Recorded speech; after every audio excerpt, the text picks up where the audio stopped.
வணக்கம். செல்வகுமாரின் அதிகாலை வானிலை ஆய்வறிக்கை. அதிகாரப்பூர்வ வானிலை அறிக்கைக்கு இந்திய வானிலை ஆராய்ச்சித்துறை அறிக்கையை பார்க்கவும். 2025 டிசம்பர் 25 வியாழக்கிழமை அதிகாலை நிலவர வானிலை பதிவு.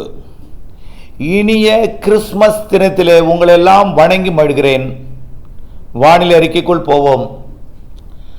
வங்கக்கடலில் சுமத்ரா தீவு அருகே ஒன்றிணைந்து கொண்டிருக்கக்கூடிய காற்றழுத்த தாழ்வு நிலை மேற்கு வடமேற்கு திசை நோக்கி நகர்ந்து வரக்கூடிய 29ஆம் தேதி இலங்கைக்கு மழைப்பொழிவை தொடக்கும் வகையில் 30, 31 மற்றும் ஜனவரி 1ஆம் தேதி டெல்டா மாவட்டங்கள், தென் மாவட்டங்கள் மற்றும் மேற்கு தொடர்ச்சி மலை மாவட்டங்கள், மேற்கு உள் மாவட்ட பகுதிகளில் ஆங்காங்கே மழைப்பொழிவை கொடுப்பதற்கு சாதக அமைப்பாக நெருங்கி வந்து பிறகு மீண்டும் ஒரு நிகழ்வோட இணைவதற்கு சற்று விலகி சென்றாலும் 2-3 நாட்களில் மீண்டும் தீவிரமடைந்து நெருங்கி வரும் என்ற அமைப்பை உறுதிபட தெரிவித்து மழை விலகவில்லை. ஒரு 3 நாள் தென் மாவட்டங்களுக்கும் டெல்டா மாவட்டங்களுக்கும் மேற்கு தொடர்ச்சி மலை மாவட்டங்களுக்கும் ஆங்காங்கே நல்ல மழைப்பொழிவை கொடுத்துவிட்டு இலங்கைக்கு சற்று பாதிக்கும் மழைப்பொழிவை, அச்சுறுத்தும் மழைப்பொழிவை வரக்கூடிய ஜனவரி 2ஆம் தேதி வரை கொடுத்துவிட்டு 3 நாள் விலகி மற்றும் 3 நாள் கழித்து அதே நிகழ்வு மேலும் பலத்துடன் திரும்பி வந்து தமிழ்நாட்டிற்கு இலங்கைக்கும் நிறைய மழைப்பொழிவை கொடுப்பதில் மாற்றம் இல்லை. நாம சொல்லிட்டே இருக்கிறது தான் ஜனவரி மழைன்னு. இப்படி சில நேரங்களில் ஒரு சில பிரச்சனைகள் ஏற்படும். ஆனால் நல்லா புரிஞ்சுக்கணும், முதல்ல வந்த நிகழ்வு கொஞ்சம் வீக்காக தான் இருக்கணும். ஏறும் என்று எதிர்பார்த்தோம், ஏற முடியாமல் குளிர் எதிர்த்தது. இருந்தாலும் கடலோர மழைப்பொழிவை கொடுத்தது. இறுதி நிகழ்வு முற்றிலும் ஏறல, இலங்கைக்கு மட்டும் மழைப்பொழிவை கொடுத்து விலகியது. இருந்தாலும் இந்த மாத இறுதி கிறிஸ்துமஸ் பிறகுன்னு சொல்லிட்டே இருந்தோம். அதையும் நாம் என்ன சொல்லிட்டு இருந்தோம், 1 நாள் 2 நாள் லேட்டா வந்தாலும் மாத இறுதியில் வரும் என்று சொன்னோம். இப்ப எதுவும் வரவில்லை என்று சொல்லவில்லை, வருகிறது. அதை நீங்கள் பொறுமை காத்து அதை எதிர்நோக்க வேண்டும். இப்ப இந்த தகவலை சொல்லும் பொழுது ஒரு பாதி பேருக்கு மேல ஏற்கனவே கடந்த வாரம் 15 நாட்களுக்கு முன்பெல்லாம் மழை வேணும்னு சொன்னவங்களுக்கு இப்ப மழை வேண்டாம். ஏன்னா அறுவடை, பனிக்கடலை விதைத்திருக்கிறார்கள், அவர்களுக்கும் கடும் அச்ச உணர்வை ஏற்படுத்துது. கொண்டக்கடலை அறுவடை, மக்காச்சோள அறுவடை இருக்கிறது. இப்போ நெல் பூர்த்து கொண்டிருக்கிறது. நெல் பூ வந்தால், மழை பெய்தால் பூ கொட்டிவிடும், அதுல மகசூல் இழப்பு ஏற்படும் என்ற அச்சம்.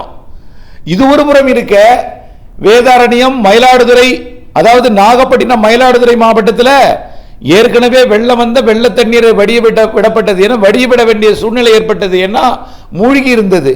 அதை வடிய விட்டால் தான் பயிர் வளரும். இப்பொழுது பயிருக்கு தண்ணீர் இல்லை.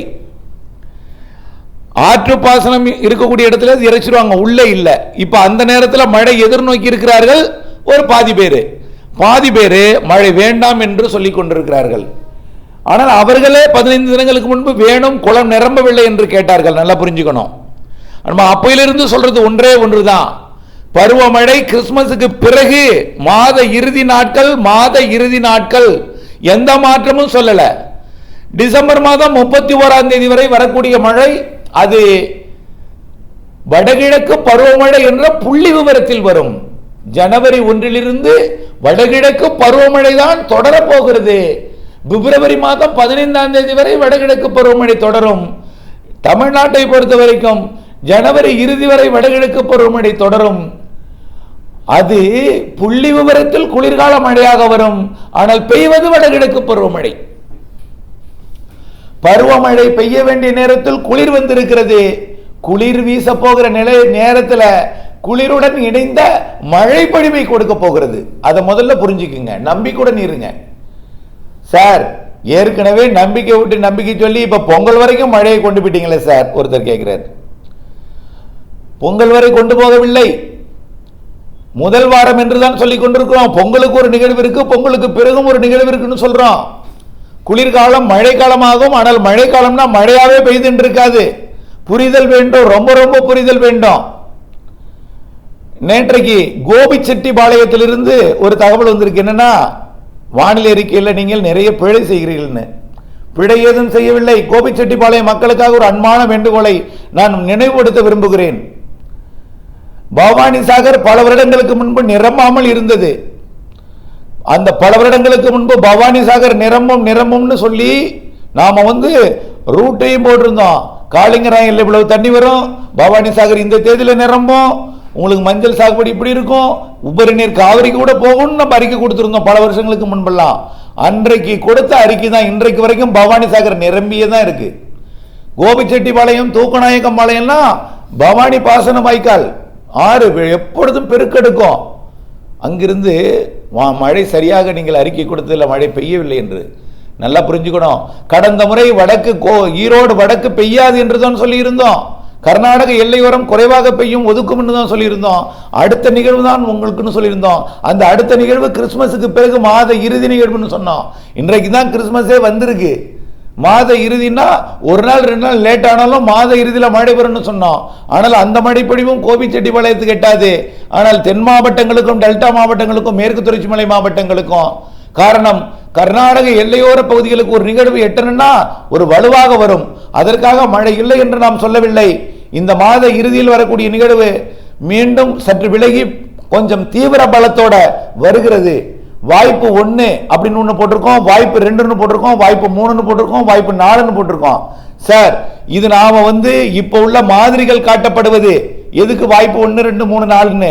இதுக்கு முன்பே நாம இந்த மாத இறுதியும் ஜனவரி மாதத்திலையும் பொங்கல் நேரத்திலையும் மழை இருக்குன்னு சொல்லி இருக்கிறோம். புரியுதுங்களா? இதற்கேற்ற திட்டங்களை நீங்கள் வகுத்துக் கொள்ளுங்கன்னு சொல்லி இருக்கிறோம். இடையில கொஞ்சம் இடைவெளி கொடுத்தாலும் சில பணி இடையூறுகள், இடைக்கால இடையூறுகள் வந்த பொழுது மழை இல்லை. அப்படி கூட 16, 17, 18 மழை பொழிவை கொடுத்தது. 18 போய் இலங்கையில 50 சென்டிமீட்டர் பெய்து மீண்டும் நிலச்சரிவை ஏற்படுத்தியதை நீங்கள் நினைவுபடுத்த விரும்புகிறேன். அப்பவும் டெல்டா மாவட்டங்கள், மேற்கு தொடர்ச்சி மலை மாவட்டங்கள், உடுமலைப்பேட்டையில் கூட 3 சென்டிமீட்டர் பெய்தது. தென் மாவட்டங்கள்ல பெய்தது. ஆனால் அந்த மழையும் ஒதுக்கி ஒதுக்கி ஆங்காங்கே தான் இருக்கும். கிறிஸ்துமஸுக்கு பிறகு மாத இறுதி நிகழ்வு அது கொஞ்சம் தீவிரமா இருக்குன்னு சொல்லியிருந்தோம். ஆனால் இப்பொழுது அது விலகி மீண்டும் தீவிரமடைந்து வருவது 5ஆம் தேதிக்கு மேல் ஜனவரி முதல் வாரத்தில். இதுல பாத்தீங்கன்னா 8ஆம் தேதி வாக்கில் சில நிகழ்வுகள்லாம் வச்சிருக்காங்க. இப்ப அவர்களுக்கு அச்சுறுத்தும். 8, 9 தேதிகளில் சில கூட்டங்கள்லாம் இருக்கு. இப்ப அவர்களுக்கு அச்சுறுத்தும். ஆகவே மழை வரும் என்று சொல்லும் பொழுது மழை தேவை என்பவர்களுக்கு செல்வகுமார் வாழ்க வளமுடன், வாழ்க வாழ்க வாழ்க என்று வாழ்த்துகிறீர்கள். அதே நேரத்தில் மழை வரும் என்று சொல்லி உங்களுக்கு அது பாதிப்பை ஏற்படுத்தினால் செல்வகுமார் ஒழிக என்று சொல்கிறீர்கள். ஆகவே இதை நாம் உள்ளதை தான் சொல்ல முடியும், வானிலையை கணித்து சொல்ல முடியும். இந்த அளவிற்கு வானிலையை கணிப்பதற்கு நான் தற்பெருமையாக சொல்லவில்லை.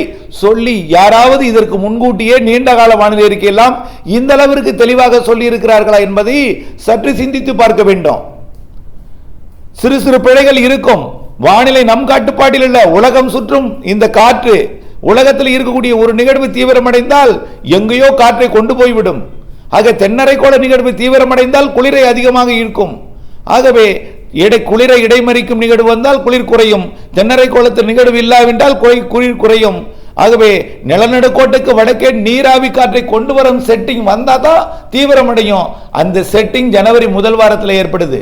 பொறுத்திருந்து பாருங்கள். நான் எதையும் இல்லை என்று சொல்லவில்லை. அழுத்தம் திருத்தமாக உரத்த குரலில் தான் ஒலித்துக் கொண்டிருக்கிறேன். உங்களுக்கு புரியாது. குளிர்காலம் சற்று மழைக்காலமாக மாறும். திடீரென்று நான் இப்பொழுது குளம் நிரம்பவில்லை என்று கேட்டுக்கொண்டிருப்பவர்களுக்கு குளம் நிரம்பும் என்று சொன்னால் படிக்கடலை போட்டிருப்பவர்கள் கடும் அச்சப்படுவார்கள். உங்களுக்கு புரிதலுக்காக சில வார்த்தைகளை சூசகமாகத்தான் சொல்ல முடியும். சில வார்த்தைகளை பயன்படுத்தாததற்கு தவிர்ப்பதற்கு காரணம், ஒரு பக்கம் மழை பெய்யும் என்று சொன்னால் அச்சப்படுகிறார்கள், ஒரு பக்கம் மழை இல்லை என்று சொன்னால் அச்சப்படுகிறார்கள். எதை சொல்ல என்று தெரியவில்லை. ஆக ஒட்டுமொத்தத்தில் என்ன சொல்ல, விவசாயிகளின் நலன் கருதி நான் உங்களிடம் சிக்கிக் கொண்டிருக்கிறேன் என்பதையும் நான் தெரியப்படுத்த விரும்புகிறேன். உங்களுக்கு புரியவில்லை. ஆகவே கண்டிப்பாக ஜனவரி முதல் வாரத்தில் படங்கள் காட்டியிருக்கிறார், அதை பார்த்து புரிஞ்சுக்கிங்க. இல்லாட்டியும் அப்போ ஒன்று வார்த்தைகள் புரியாவிட்டால் படங்களை பார்த்து புரிந்து கொள்ள வேண்டும், நிகழ்வுகளின் வருகையை பார்த்து புரிந்து கொள்ள வேண்டும். வார்த்தைகள்ல சில நேரங்களில் சில வார்த்தைகளை மாற்றி சொல்வதும் சில இடங்களில் சூசகமாக சொல்வதும் புரிந்து கொள்ள வேண்டும் நீங்கள். ஆகவே ஒரு சிலருக்கு மழை என்பது அச்சப்படுத்தும், ஒரு சிலருக்கு மழை தேவை என்பதனால மகிழ்ச்சி கொடுக்கும். நன்றாக புரிந்து கொள்ள வேண்டும். கண்டிப்பாக ஜனவரி முதல் வாரத்தில் வலிமையான நிகழ்வு மழை இருக்கிறது. அந்த படத்தை பார்த்து புரிந்து கொள்ளுங்கள் எந்த அளவிற்கு எட்டுகிறது, எந்த அளவிற்கு மழைப்பொழிவை கொடுக்கும் என்று. வாய்ப்பு 1 எப்படி மழைப்பொழிவை கொடுக்கும், வாய்ப்பு 2 எப்படி மழைப்பொழிவை கொடுக்கும், வாய்ப்பு 3 எப்படி மழைப்பொழிவை கொடுக்கும், வாய்ப்பு 4 எப்படி மழைப்பொழிவை கொடுக்கும். வாய்ப்பு 4 கூட சென்னைக்கும் ஆந்திர எல்லையோரத்திற்கும் கர்நாடக எல்லையோரத்திற்கும் எட்டி பிடிக்கும் அளவிற்கு தான் இருக்கு. அப்போ வாய்ப்பு 3 அதை விட கூடுதல் மழை வாய்ப்பு, வாய்ப்பு 2 அதை விட கூடுதல் மழை வாய்ப்பு, வாய்ப்பு 1 முதலிடம் பிடிக்கும் மழை. பார்த்துங்க, 4வது வாய்ப்பாக இருந்தாலும் அனைத்து மாவட்டங்களுக்கும் மழை நிறைய இருக்கிறது என்ற அறிக்கையில் தான் உங்களுக்கு சமர்ப்பித்திருக்கிறேன். ஆகவே இவையெல்லாம் நாம் உங்களுக்கு வெளியிடாததற்கு காரணம் மழை வேண்டாம் வேண்டாம் என்று சொல்லிக் கொண்டிருப்போர் அச்சமூட்டக்கூடாது என்பதற்காக. ஆனால் இப்பொழுது சொல்கிறேன், மழை இருக்கிறது. உங்களுடைய பணிக்கு எந்த நாட்களிலே இடையூறு வரும், எப்படிப்பட்ட மழை, இதையெல்லாம் நீங்கள் அப்டேட்ஸ் பார்த்து தான் புரிஞ்சு கொள்ளணுமே தவிர நான் உங்களுக்கு மழையே இல்லை உங்க வேலையை நீங்க செய்யலான்னு சொல்றதுக்கு வானிலை அமைப்பு இல்லை என்றுதான் சொல்ல வேண்டும். புரியுதுங்களா? நான் திரும்ப திரும்ப சொல்றேன், கிறிஸ்துமஸுக்கு பிறகு வரும், அது 2 நாள் லேட்டா வந்தாலும் மாத இறுதியில் வரணும் தான் சொல்லிட்டு இருக்கேன். அது 2 நாள் மழை, 3 நாள் மழைப்பொழிவை மேற்கு மாவட்டங்கள் தென் மாவட்டங்கள் டெல்டாவிற்கு கொடுத்து விட்டு பிறகு தீவிரமடைந்து வரும்பொழுதுதான் ஒட்டுமொத்த தமிழ்நாட்டுக்கு கொடுக்கும். திரும்ப திரும்ப சொல்றேன், பருவமழை விலகவில்லை. டிசம்பர் 31 வரை பருவமழை புள்ளி விவரத்தில் மட்டும்தான் முடித்துக் கொள்வார்கள். பருவமழை ஜனவரியிலும் தொடரும். டிசம்பர் மழையை காட்டிலும் ஜனவரியில கூடுதல் மழை இருக்கு. அதை முதல்ல புரிஞ்சுக்கிங்க. ஜனவரி 5 8 9 தேதி வரைக்கும் கூட அதுல கூட சில நிகழ்வுகள்லாம் இருக்கு. வருத்தப்பட்டாலும் பரவாயில்லை, எனக்கு என்ன தெரியும், எனக்கு வேற வழி இல்லை. நான் சில பேர் என்ற கைபேசி அழைப்பு கேட்கும் பொழுது அப்போ அவர்கள் மனதில் படும் பொழுது சில வார்த்தைகளை அப்படியே மறைத்து சூசகமாக சொல்ல வேண்டிய நிலை இருக்கிறது, யாரையும் கஷ்டப்படுத்தக்கூடாது என்பதற்காக. ஆகவே புரிந்து கொள்ள வேண்டும். ஆகவே இந்த கைபேசி அழைப்பை மொத்தமாக துண்டித்து விட்டு நான் இருந்தால் நிம்மதியாக இருக்கலாம். அப்படி இருந்தும் கூட எனக்கென்று ஆதார் இருக்கு, எனக்குன்னு எல்லாமே இருக்கு. அப்ப எனக்குன்னு ஒரு கைபேசி இருக்கும் பொழுது எனக்கு ஒளிவு மறைவு ஒழிக்க மறைக்க தெரியாததுனால உங்கள்கிட்ட கொடுத்து பிற பிரச்சனைகளை சிக்கிக் கொள்கிறேன். ஆகவே புரிந்து கொள்ள வேண்டும். ஆகவே கண்டிப்பாக இந்த மாத இறுதியில் மழை இருக்கு. அது எங்கே என்று ஒரு படம் போட்டு காட்டியிருக்கேன். அதுவும் ஒதுக்கி ஒதுக்கி அங்கே தான் இருக்கும்.